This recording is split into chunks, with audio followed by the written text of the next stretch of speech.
할렐루야. 예, 오늘 히브리서 은혜 받을 말씀 히브리서 7장입니다. 어제 배운 그 히브리서 6장 20절의 마지막에 보면 멜기세덱의 그 반차를 따라서 영원히 대제사장이 되셨다라고 말씀을 맞춰주고 있습니다. 그런데 이 당시에 레위 지파 중에서도 아론의 혈통만 대제사장이 될 수가 있었습니다. 그런데 이 유다 지파의 예수님이 대제사장이 된다라는 것은 아무도 인정할 수가 없었습니다. 그래서 음, 인정을 받지 못하고 있는 그런 상태 가운데, 그렇다면 멜기세덱이 누구이길래 멜기세덱의 반차를 따라서, 그 반열을 따라서 영원히 대제사장이라 할 수 있는 것인지, 오늘 본문에서는 이 멜기세덱이라는 대제사장을 통하여서 예수님을 우리에게 소개해 주고 있습니다. 본문 3절에 먼저 보시겠습니다. 3절에 보면 아버지도 없고 어머니도 없고 족보도 없고 시작한 날도 없고 생명의 끝도 없어 하나님의 아들과 닮아서 항상 제사장으로 있느니라. 아멘. 이 아론의 후손들인 대제사장들과 레위 지파의 제사장들은 이때 정년이 있었어요. 나이가 정년이 있었는데 보통 한 30세 정도에 시작해서 20년 정도, 50세까지 이렇게 임기가 있었습니다. 그래서 보통 제사장 임무를 그 정도 하고 나이가 들어서 또 세상을 떠나기도 하고 하기 때문에 어떻게 하냐면 제사장의 임무를 자손들에게 물려주었습니다. 자기 자손들한테 물려주는데, 그런데 멜기세덱은 여기서 뭐라고 이야기해주고 있냐면 아버지도 없고 어머니도 없고 족보도 없다. 그래서 정확히 알 수 없으나 뭐라고 말씀하냐면 생명의 끝이 없는 영원한 제사장이자 항상 있는 제사장이다라고 말씀해주고 있습니다. 그리고 하나님의 아들이라고, 하나님의 아들과 닮았다라고 얘기하는 것은 뭐냐? 예수 그리스도와 닮아 있다라고 말하는 것입니다. 예수님이 바로 그 멜기세덱인 것입니다. 그래서 창세기 때부터 미리 아브라함을 만나게 하신 그 예수 그리스도의 그림자인 것입니다. 그렇게 보여주고 있습니다. 그래서 오늘 본문 1, 2절에 보시면 이 멜기세덱은 살렙 왕이요 지극히 높으신 하나님의 제사장이라 여러 왕을 쳐서 죽이고 돌아오는 아브라함을 만나 복을 빈자라. 아브라함이 모든 것의 10분의 1을 그에게 나누어 주니라. 그 이름을 해석하면 먼저는 의의 왕이요 그 다음은 살렘 왕이니 곧 평강의 왕이요. 이게 이제 창세기 14장에 나오는 말씀인데요. 사실 저도 처음 히브리서를 이렇게 7장을 오늘 전하기 위해서 읽으면서 어렵게 느껴졌어요. 이게 히브리서가 참 깊이 있고 어렵다. 이거를 어떻게 설명을 해야 할까? 어떻게 풀어나가야 될까?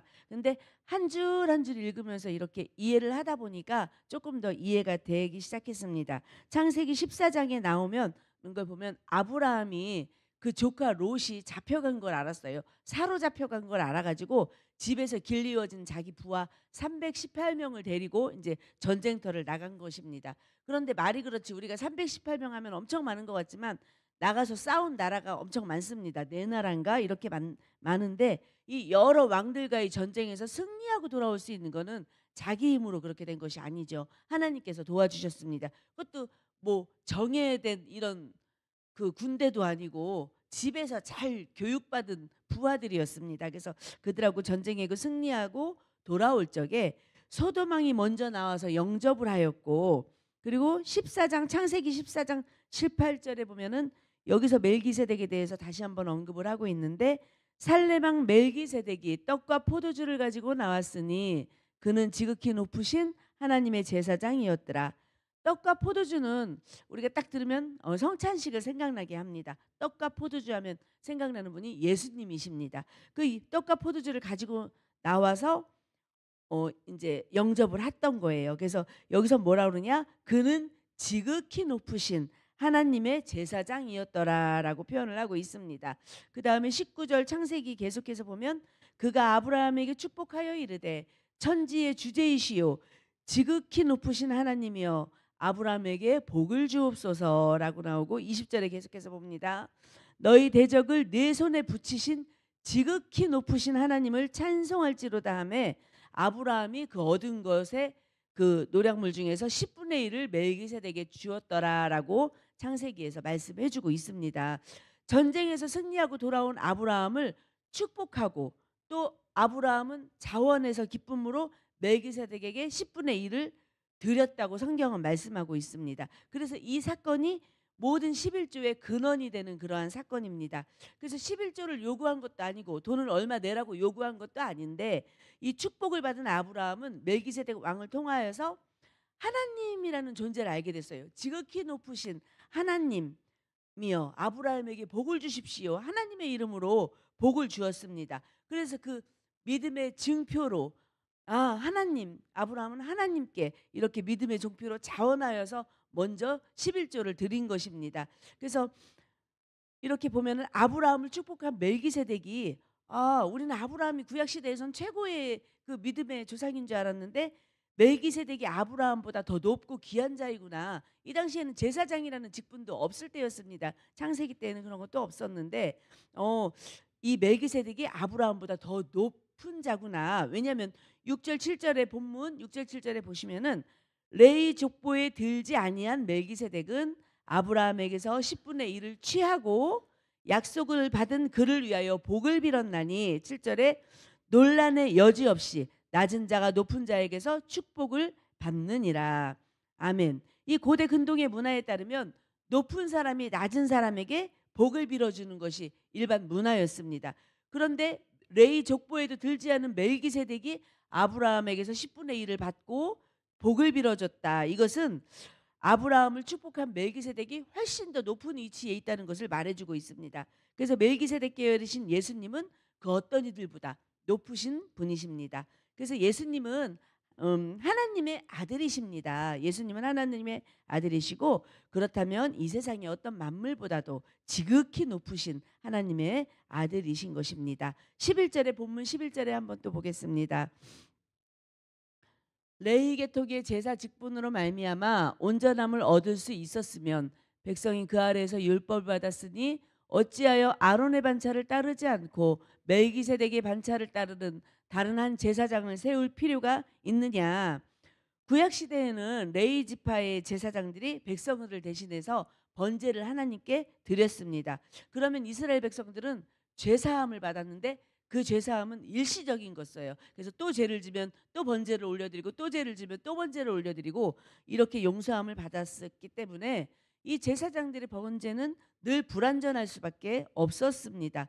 왜냐하면 또 레위 지파의 제사장들 역시 다 죄인이었기 때문이었습니다. 그러면 멜기세덱이 반차를 따르는 온전한 제사장이 필요하다라고 말씀해주고 있습니다. 온전한 죄사함과 구원은 오직 하나님의 아들이신 예수님만이 주실 수 있습니다. 또한 우리에게 제사함과 구원뿐 아니라 영생을 주시는 분이십니다. 본문 16절에 한번 보십니다. 16절에 보면 그는 육신에 속한 한 계명의 법을 따르지 아니하고 오직 불멸의 생명의 능력을 따라 되었으니 제사장들은 육신에 속한 율법을 따라야 했습니다. 율법을 따라야 했지만 우리 주 예수님은 영원한 생명의 그 영생의 능력으로 제사장이 되셨습니다. 그래서 십자가에서 죽으심으로 우리를 구원해 주시고 영생을 또 선물로 우리에게 주실 수가 있는 것입니다. 19절에 보시면 율법은 아무것도 온전하게 하지 못할지라 이에 더 좋은 소망이 생기니 이것으로 우리가 하나님께 가까이 가느니라. 소망을 통해서 하나님께 가까이 가느니라라고 말씀해 주고 있습니다. 레위 지파 제사장들을 통해서 이스라엘 백성들은 율법을 들었습니다. 율법을 배웠고 제사를 통해서 제사함의 은혜를 받았고 누렸습니다. 그래서 결정적으로 예수님을 통하여서 얻은 것은 무엇이냐? 가장 큰 유익인 참 소망을 얻을 수 있었습니다. 소망을 얻게 되고 예수님을 통해서 얻게 되는 참 소망은 하나님께 더 가까이 나갈 수 있는 그러한 통로가 되었습니다. 마지막으로 26절에 한번 보시겠습니다. 26절에 보시면 이러한 대제사장은 우리에게 합당하니 거룩하고 악이 없고 더러움이 없고 죄인에게서 떠나 계시고 하늘보다 높이 되시니라. 불완전한 제사장들이 불완전한 짐승을 번제로 이런 드리는 제사는 일시적으로는 죄사함을 받았습니다. 그러나 완전한 대제사장인 예수님은 단번에 자기 자신을 십자가에 못 박으심으로 우리를 구원하셨습니다. 완전한 이것은 완전한 죄사함입니다. 그래서 여전히 우리의 세상은 돌아보면 늘 평안하기만 한 것은 아닙니다. 그러나 근심거리와 걱정거리들로 난무하고 많은 일들이 있지만 환란이 있을 수도 있지만 우리의 그 구원자 되시는 예수님께 믿고 맡겨드리면 예수님은 우리를 의의 길로 평강의 길로 그렇게 인도해 주시고 이끌어 주십니다. 그래서 최고의 제사장 되시는 예수님을 더욱 사랑하시고 함께 늘 동행하는 그러한 복된 하루가 되시기를 축복하면서 말씀을 마치겠습니다.